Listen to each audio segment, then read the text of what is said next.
and welcome back to Blue Flag Bandits, the series that drives F1's worst cars, so you don't have to in the incredibly desperate hunt for points, and obviously using the Codemasters games since F1 2010. We're into 2014, we are into Reign 6, it is the jewel in the crown, the Principality at Monaco, and we come out here off the back of a dismal Spanish Grand Prix, if I'm honest. Qualified last, as we have done for every reign so far this season. And we finished 21st of 21 finishers. Sebastian Vettel was the only person to drop out of that race.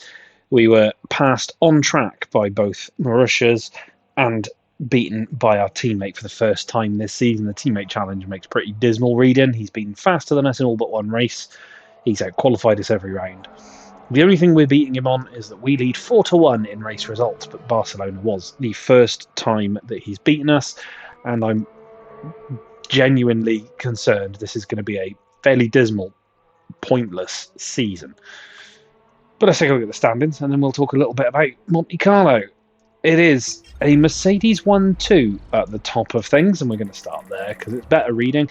There's a 10-point gap between Hamilton and Rosberg. They are comfortably 41 clear of Ricciardo, who is actually 11 clear of Alonso and looking fairly comfortable up there in third in the Red Bull. Vettel is fifth after a couple of retirements this season. Raikkonen sixth. He's had a patchy start. Magnussen is up there in seventh, strong in that McLaren Mercedes, sorry. Valtteri Bottas is 8th. Hulkenberg, 9th, having another strong season in midfield machinery like he did in our 2013 with Sauber. Perez is 10th. 11th place is Jenson Button. And 12th is Felipe Massa, and that's where the point scorers end.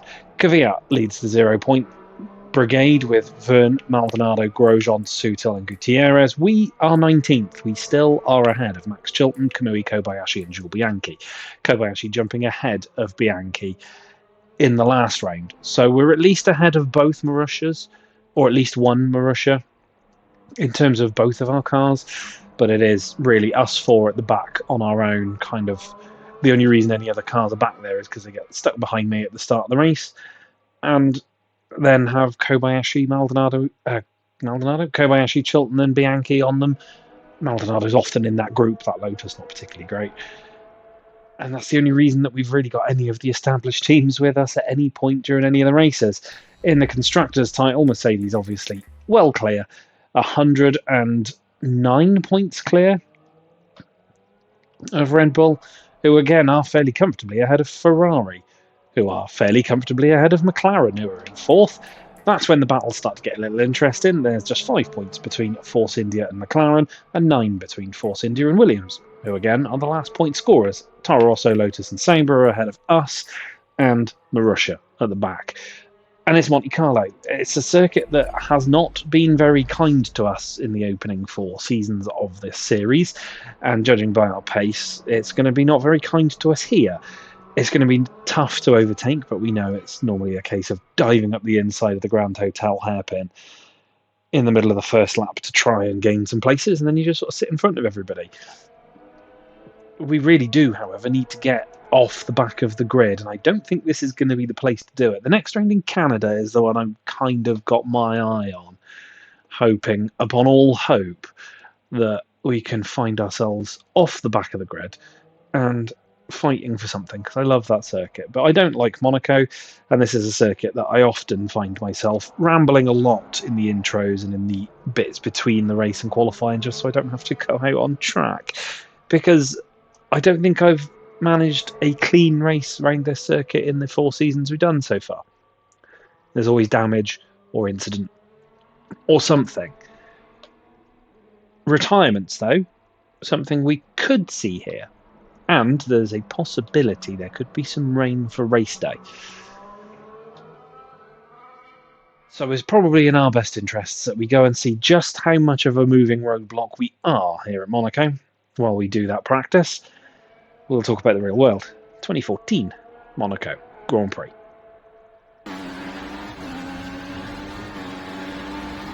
The Monaco Grand Prix was round 6 of the 2014 season, with the teams and drivers arriving at a circuit that had been resurfaced from Casino Square to the exit of the tunnel, and barriers renewed through turn 12.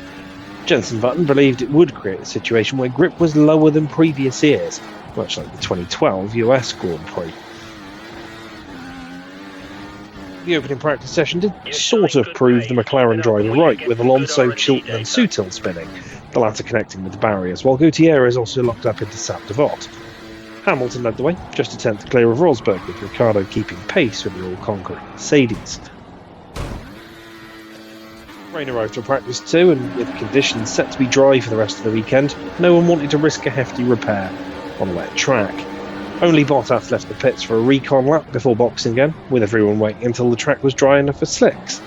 The dash for track position caused some traffic issues at the end of the session, Alonso topping the times, ahead of Hamilton and Vettel.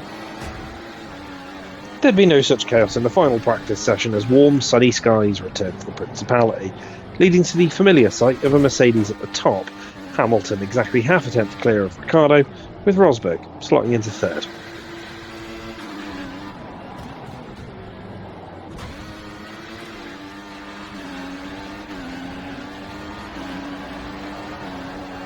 Okay, that's it. We've got some great data there. Well done. After a surprising lack of incident during practice, even in wet conditions, the first part of qualifying saw a number of incidents.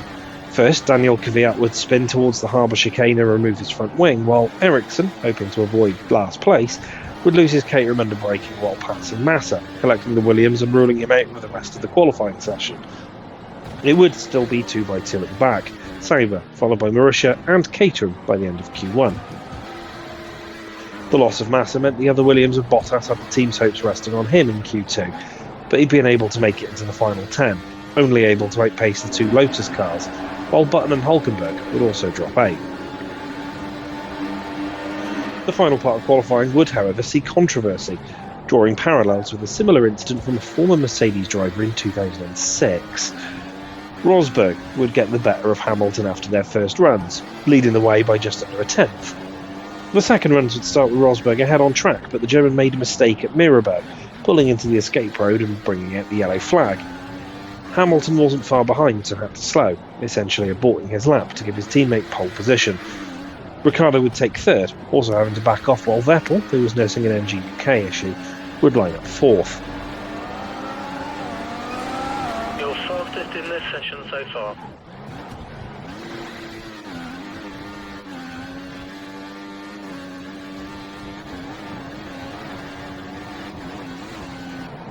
Rosberg would be cleared of any wrongdoing by the stewards, meaning he would lead the cars into Sap de Vot on the opening lap, the German holding Hamilton at bay. Ricciardo would find himself going backwards, slipping behind Raikkonen and his teammate Vettel, though it would be further back where the action happened, as Button and Perez came together, the Mexican being eliminated from the race. Vettel would find himself without boost almost immediately, quickly returning the spot to the other Red Bull before pulling into the pits to retire the car. Another technical issue for the once bulletproof Red Bull team. The Mercedes pair would run away at the front until lap 25, when Adrian Sutil found himself in the barrier, the safety car being called to neutralise the field. Hamilton would consider making a pit stop to attempt to undercut his teammate, but would decide not to, a decision that would cost him a chance at passing his championship rival. Raikkonen would find himself in third, but would lose position after contact with Max Chilton, the Marussia running into the Finn during the safety car, and the Ferrari dropping to 13th place. When the race resumed, Raikkonen would find himself chasing the Caterham of Kobayashi, with the Marussia of Bianchi in behind. Kimi would attempt to pass the chicane, but would eventually pass the Japanese driver towards Raskas. Bianchi spied an opportunity and dive-bombed the Caterham to follow the Ferrari through. The Marussia's day would only get better as he saw Verne, who had served a penalty for being released into the path of Magnussen, emerge from the pits behind him, elevating Bianchi to the very edge of the points. Grohl was one of few drivers who be issued penalties for starting out of position on the grid, a penalty that he attempted to serve during the safety car. However, the new 5-second penalties could not be served during a safety car period, so another penalty was issued while he was closing out on points. It would be a few good laps of good fortune for Marussia though, first as Verne nudged the back of Bianchi's car but caused no damage, before Verne himself retired. He'd be followed by Bottas, stopping with an engine failure, and then Gutierrez spinning into retirement. Magnussen would then suffer a loss of power, being passed by Button and inviting Raikkonen to have a go. Raikkonen followed the McLaren down to the hairpin and attempted an audacious move, but was unable to stop his car in time, collecting Magnussen and leaving them both stranded on the outside of the hairpin. There was just enough room for Jules Bianchi to squeeze by and take 8th place on the road. Hamilton had stayed with Rosberg until later in the race, the Brit suffering with debris in his left eye, naturally causing his lap times to tumble, going so far as to have to hold off Ricciardo to the flag. Rosberg would claim the win ahead of his teammate and the Red Bull. Alonso took 4th ahead of Hulkenberg, with Button coming home in 6th ahead of the Williams of Massa. But the biggest smiles were down at Russia. Bianchi took 9th after his penalty was applied, which promoted Grosjean into 8th, while Kevin Magnussen managed to soldier on and complete the top 10.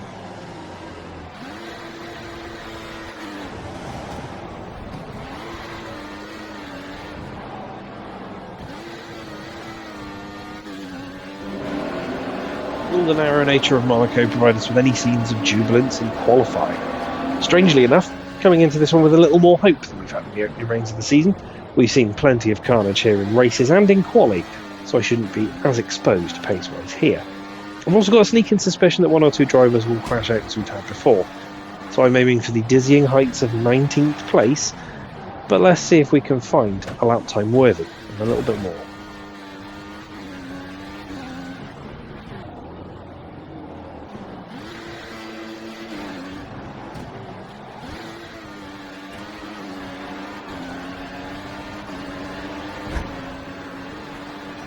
You're a touch off the pace in sectors 1 and 2 and well down in sector 3. We've made some minor changes to the car. You should find it's a bit more stable in the corners.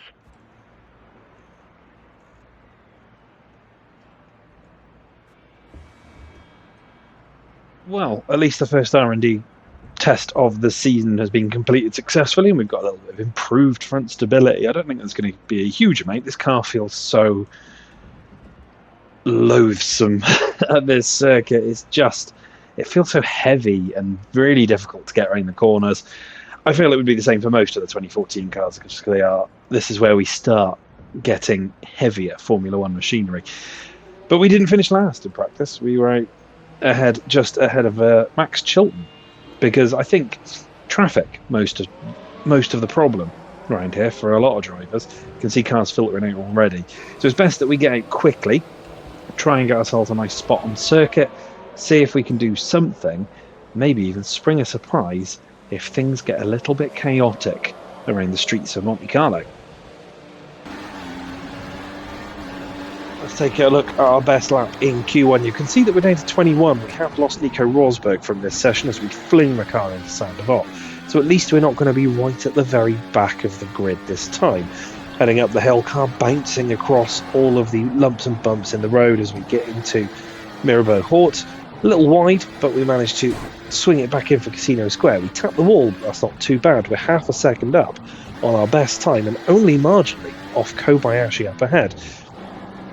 Flinging through Mirabeau and then down the hill again towards Portier after the hairpin, all looking fairly clean and tidy, but the tyres getting quite hot as we head into the tunnel. Tunnel is a fairly relaxing spot of this circuit, one of the very few, as we head down towards the Nouvelle Chicane, taking a really tight line, getting a really nice run through there down towards now to back, and the car is feeling really quite good. We ride the little bump at the start to back through the swimming pool, and we're 1.5 seconds up and actually up on Kobayashi. Get a little drifty through the second part of the swimming pool, which may cost us a little bit of time, but we're into Rascasse. We get on the power nicely, swing the car through Anthony Noakes, head across the start-finish line. Is it going to be enough? Not quite. And then we collect a Toro Rosso coming out of the pits. If you can nurse the car back to the pits, we'll fit a replacement. Well, Monaco has certainly produced something. We are P17, 0.3 of a second off Kobayashi, who makes it into Q2. We're ahead of Maldonado, Grosjean, Bianchi, Chilton, and Nico Rosberg, who didn't manage to set a lap. Verne gets a 10-place grid drop because I was crossing the line as he exited the pits, and we collected each other, and that was just after my fastest lap, and I thought I might have been able to go a touch quicker. but it means we're going to be starting at least P16, unless Jean-Eric Verne catapults himself into the top 5.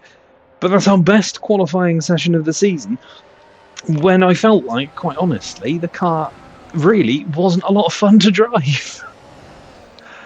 I don't really know what to say. Monaco produces. Okay, that's a bit of a shock to the system. Maybe we can make good in the race as well. Let's cross to that race and see what Monaco has in store. Well, come on into the garage then for the Monaco Grand Prix. We're starting 15th.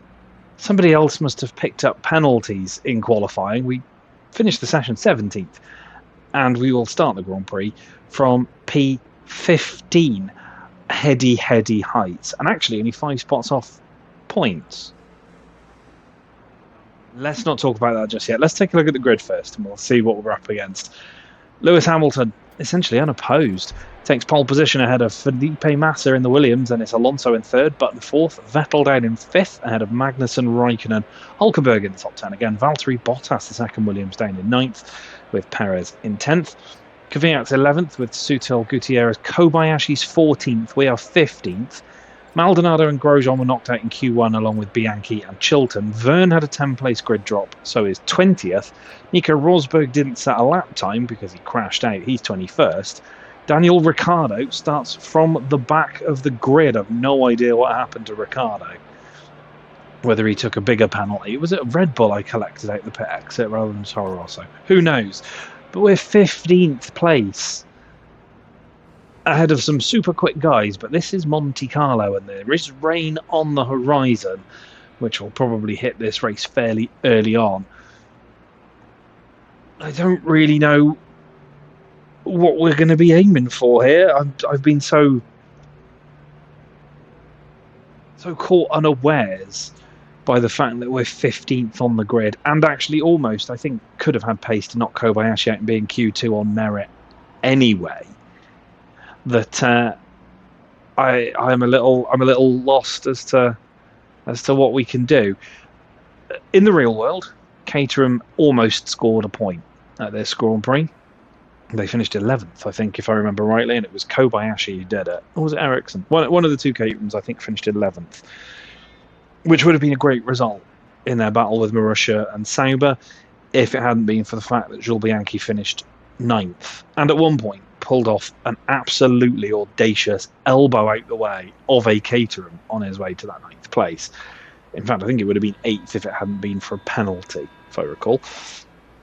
So, I mean, we could realistically try and aim for a real-world result, but it's Monaco. I often don't manage to survive here without damage. We can't turn off repairing damages if I get a little bit of wing damage.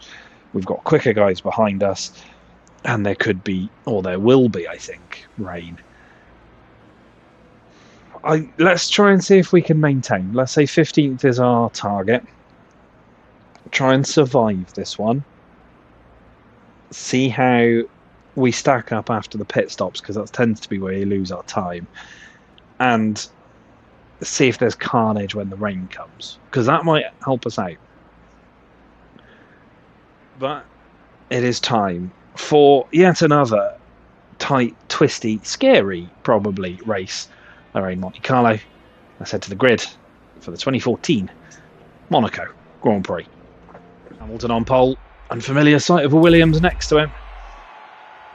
There's Kamui, all those cars behind us. There's me right next to him. You managed to qualify better than we expected yesterday, so let's do the same again today. Engineer Andy optimistic as the 5th red light comes on, and it is out and away we go at Monaco. And we're already trying to get up the inside of Kobayashi. Maldonado's trying to make some moves. Let's take it steady into Saint Devot, and we do. Bottas is off across the curbs. We've gained a couple of spots. Kobayashi's still there. Still there. Now he's out the way as we get up the hill to Mirabeau Hort through Casino Square. This is normally where everybody backs up on lap 1. No different here as we go up the inside of Gutierrez. Then it's Daniel Kvyat and Valtteri Bottas. Kobayashi's actually followed us through. Look at that. Caterham's 12 and 13 as we bounce over the curb in at Mirabeau Baz and through Portier, my least favourite corner on the calendar. Kobayashi, of course, quicker than we are at this point. In fact, will probably remain quicker than us, and that gives Gutierrez a little sniff to the outside of the Nouvelle chicane. Hold them both off, and Kobayashi holds off Gutierrez as well.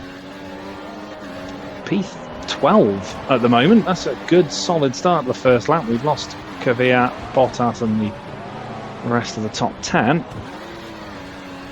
I don't mind. Just wanting to survive, not just lap 1, but the entire race. Across the line, P12, made a couple of spots. Weather reports suggest light rain in approximately 10 minutes. 10 minutes to light rain. So, we're looking lap 16 for pit stops. So yeah, I think we'll get the rain before we're due to get off these tyres. We seem to snatch a break at the top of the hill and we run a little wide, which nearly allows Kobayashi through. That's going to give Gutierrez the chance to pass. I don't really want to lose another race in a row to Kamui. Right now, driving about 50%, 60% of what we could do. More just to keep the car in one piece. Stay in front of Gutierrez. It would really be something if Monaco was the turning point of our season. Rain in around 5 minutes. 5 minutes from rain. Wall ride through to back. You're just ahead of Gutierrez. Push it, we can't have him catch us. Gutierrez thinking about it to the inside towards Sandoval. We'll easily block him out. This is the world's widest Caterham CT05, and looks like the pack behind us is breaking up a little bit.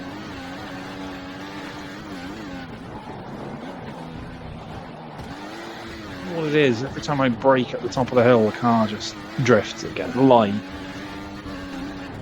Nobody diving in just yet. At least not behind us. Nobody in front either. Looks like Kobayashi has lost another spot. Not sure who to yet. Is catching you by a small amount of time each lap. Massa and Alonso have come in, but they have moved to another set of dry tyres. Yeah, I don't currently think it's wet enough for Inters. I feel like we're getting there.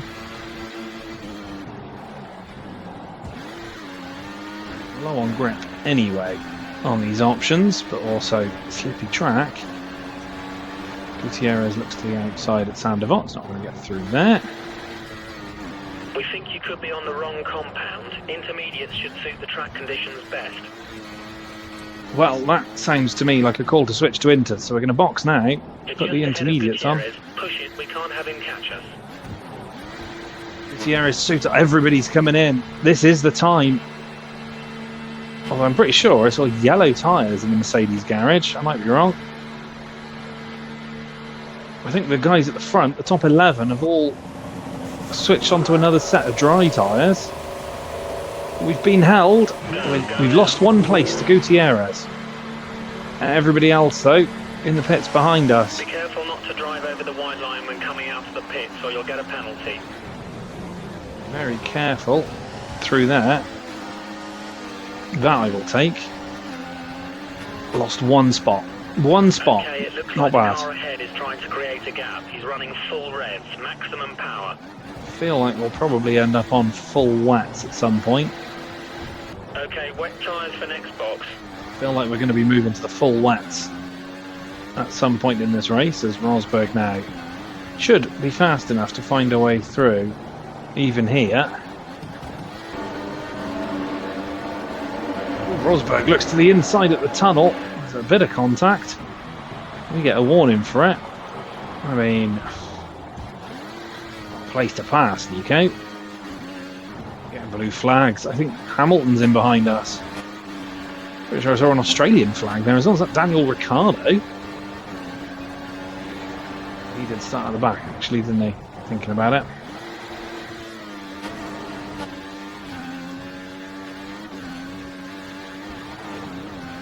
everyone now a little bit more spread out.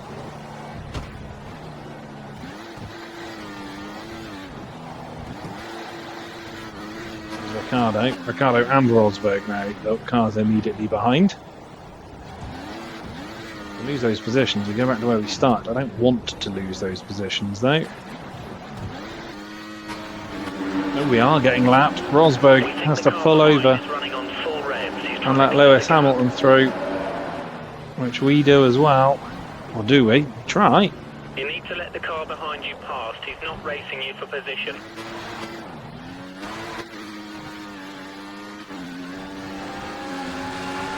Goes through on the run up to Tabac and keep Rosberg behind us. Track conditions are really bad. Pit in and fit the wet compound if you need it. We're going to go in.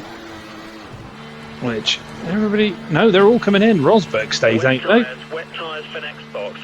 Everybody else coming in with us.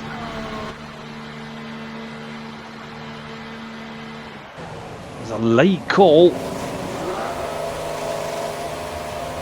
One that may work out. You're free to rejoin the track. The track is clear.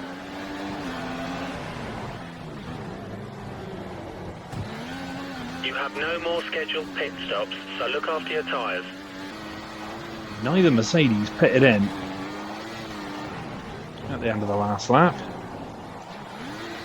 We might be able to jump Nico Rosberg. If they both decided to pit in at once. We do jump back in front of Nico Rosberg. The car behind is on standard revs. Car behind is running standard revs. Over half distance, and Sebastian Vettel about to put a lap on us. Let the German through up the hill. Conditions, let the car immediately behind through. Another Red Bull of Ricciardo's behind us, so Rosberg has been lapped by his teammate, Ricciardo now as well. As we're kind of tiptoeing around, nobody's out of this race yet. Amazingly.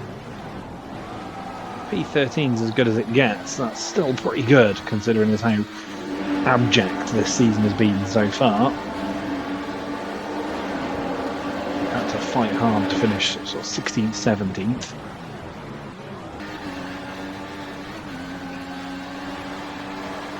Looks to the outside at Sam Devant. Not going to get through there.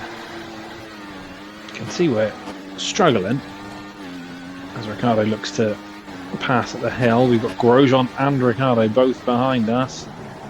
Grosjean's made it through. He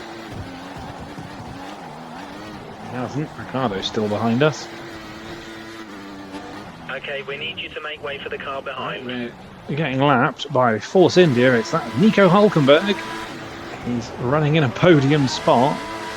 Pretty sure he has managed to run in this series so far, but obviously the long-standing thing until Silverstone 25 was that Hulk hadn't got a podium. And could be on for one here in Monaco. Be a great one in a Force India as well. We expect the rain to ease up a bit in around 15 minutes. Be aware. Rain to ease up in about 15. I don't think that's really going to affect this race at the moment. We're already a lap down, so it's 38 we're going to. That would be 4 seconds separates us from the 15 car laps as we once again are about to get lapped through Raskas. At least we're going to try to. Anthony Nogues next.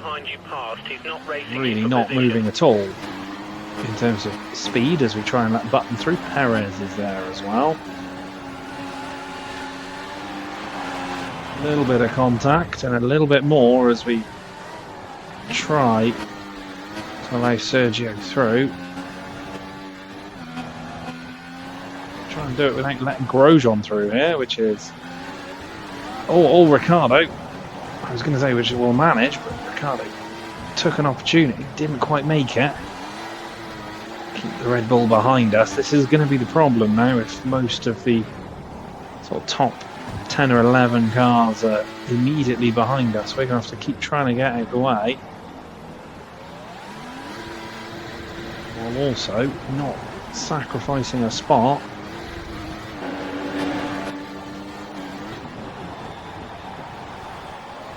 We have a moment into the Nouvelle chicane trying to defend from Ricciardo. Tokyo Drift action. Great run through the tunnel. I did see a Ferrari as we went through the chicane, so that's something. It's Fernando Alonso. Fuel is good, fuel is good. We can move to mix 2 or 3 if you need it. Ricardo follows us on the outside line.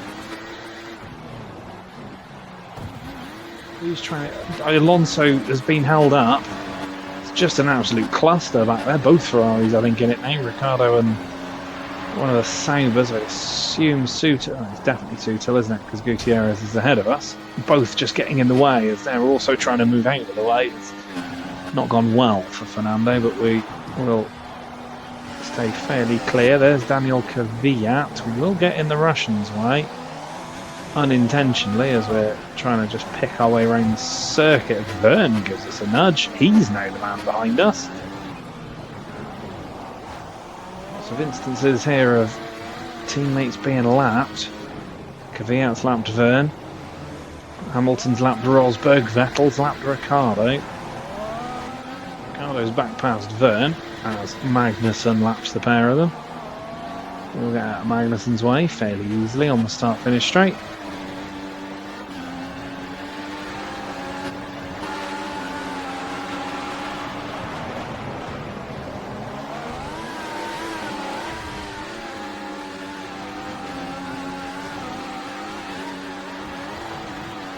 Okay, we need you to make way for the car behind. We're being lapped again. Who are we being lapped by this time?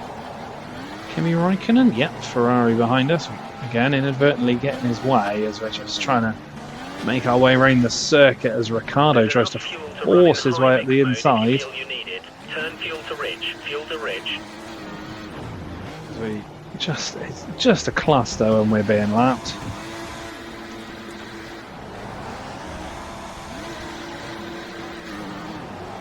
All managed to survive without damage or major incident. You need to let the car behind you past. He's not racing you for position. Bottas first. Ricciardo's trying to move out of his way. Look at it. Gives us an opportunity just to break away for a moment.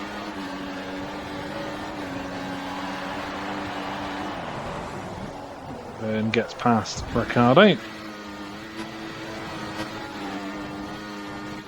I feel like Hamilton might actually put 2 laps on us here, you know. Should be fine by me in these conditions. I'm starting to struggle, especially as we're being lapped, as both Bottas and Massa go by. Oh, and Ricciardo, I think, turned us. Oh, it was Verne, sorry, not Ricciardo, and we somehow stay in front of everybody. Now we're about to fall 2 laps down. Lewis Hamilton right there behind Jean-Eric Verne in the Mercedes. I mean, I'm okay with it. It means less laps here at Monaco. Get through Sandoval and then we'll stay out of his way. Up a little bit, let the Mercedes through. Dominant.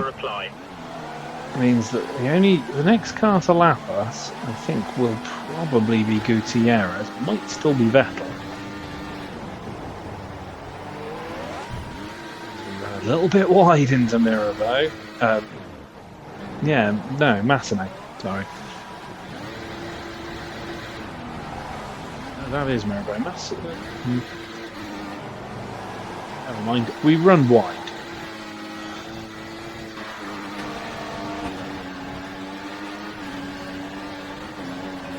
Verne might have a run to the outside of Sandoval. Squeeze him out. Trying to look in that pack to see if both Saubers are there, because I feel like Gutierrez is going to be on us incredibly shortly. Well, here comes Sebastian Vettel to put a second lap on us, but he's getting caught out by Verne there into Anthony Noakes. So again, a bit of breathing room before we have to move out of the way. I really do believe that Gutierrez might not be a million miles behind us as the skies are starting to clear with just a couple of laps left. Sutil's now the man behind us. It's all gone a bit messy back there, but it seems of it.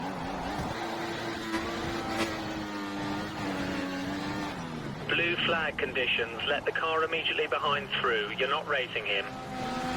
Right, off goes very wide. Let Vettel through. At least Sutil wasn't close enough to try and take advantage. Well, Okay, we get blue flags. For the car behind. And it is for Sauber. It is for Esteban Gutierrez. The man directly in front of us, in terms of position, is about to lap us. But there's a lap behind him with just a couple left now. This one, we're 2 down on the leader, which is fine in a race like this, I think. It's just survival, really. But Sutil's been lapped by his teammate now as well. Maldonado's taken advantage of that to move past the other Sauber. As we run wide through Casino Square as best we can, try and let Gutierrez through. There he is. The man in P12 is right in front of us on the road, but a lap ahead of us in reality. Recommend you switch over to intermediates next time you pit. The current tyre you're running on is struggling for grip in these conditions.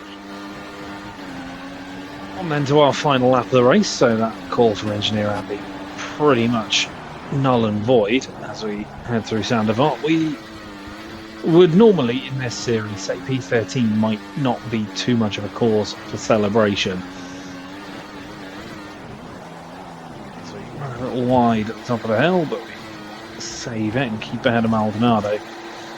Normally in this series P13 has actually been a bit of a disappointment because we've had pace to be in the top 10, we've made mistakes or been jumped in pit stops or whatever, whereas this season has not been the case, that's for sure, as Lewis Hamilton takes victory, and with Rosberg behind us, we'll be taking a fairly comfortable margin into the Canadian Grand Prix in the championship.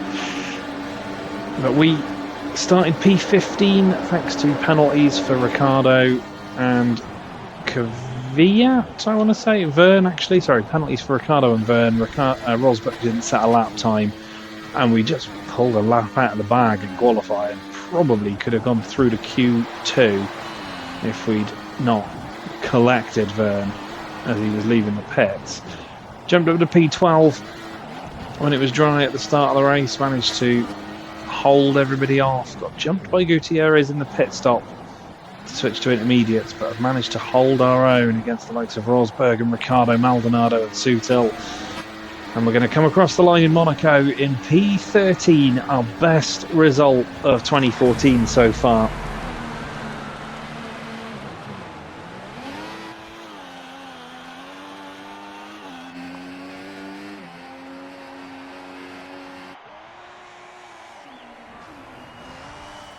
There it is then, 13th place, 2 laps down on the leader.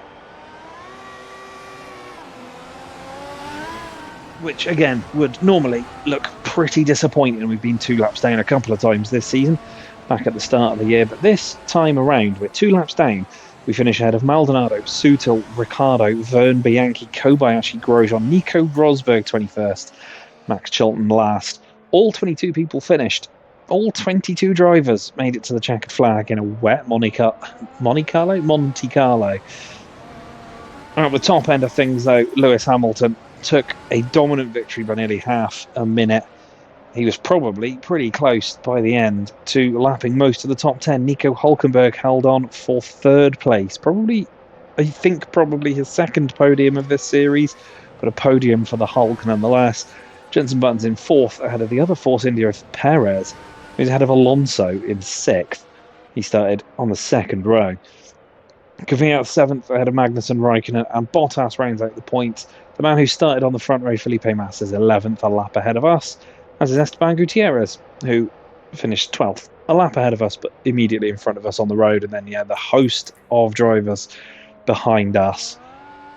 What does that do to the drivers' standings? Hamilton's lead extends to 35 points over Nico Rosberg, who did not score today. Vettel is 40 points behind his countryman, jumping just ahead of his teammate Ricciardo by a point. Alonso moves to within 3 points of the 2nd Red Bull. And then it's a little gap back, 21 to Nico Hulkenberg, who's jumped ahead of Raikkonen. Button's 8th, Magnussen is 9th, and it's Perez, Bottas, Kvyat in 12th. So we now have 13 drivers with points. Felipe Massa falls behind the Russian who took that 7th spot today. Verne's 14th, Gutierrez is 15th, Maldonado is 16th, and it's Grosjean Sutil. We remain 19th, but fairly solidly ahead of Bianchi, Kobayashi, and Chilton. And in the Constructors, Mercedes are 116 points clear and flying away with it. Ferrari yet to break the 100-point barrier, but just ahead of Force India, who are 4th and fighting them. They've jumped McLaren ahead of them now by 4 points. Williams 29 behind their British rivals, while Toro Rosso become the 7th team to score points this season, picking up 7th spot in the Constructors as well as during the race. Sauber, Lotus, Caterham ahead of Marussia. We stay 10th, just ahead of our nearest rivals. And if that's going to be the high point of the season, I'll take it. Legitimately will take it. It was a decent drive. We picked up no damage, bounced off the barrier a couple of times, ran over the runoff a couple of times, but there was no damage. Didn't have to replace any front wings. Fairly confident in our defence. Lost one position through the pit stops after gaining a couple at the start. And any time we lost places, it was normally due to getting lapped, and we were able to reclaim them. So, all in all, a pretty good race. A very good race, actually, for Caterham, P13. If this is the turning point of the season, then stuff might come together for us moving forward. The next race is our favourite, the Canadian Grand Prix at Circuit Gilles Villeneuve. I'm hoping that we can have a decent weekend of it there then. Hopefully you enjoyed this one. Hopefully you'll join me there as well. Like, share, comment, subscribe, do all the good stuff. You know the drill by now. I shall see you for the next one in Montreal. Take care of yourselves. Bye for now.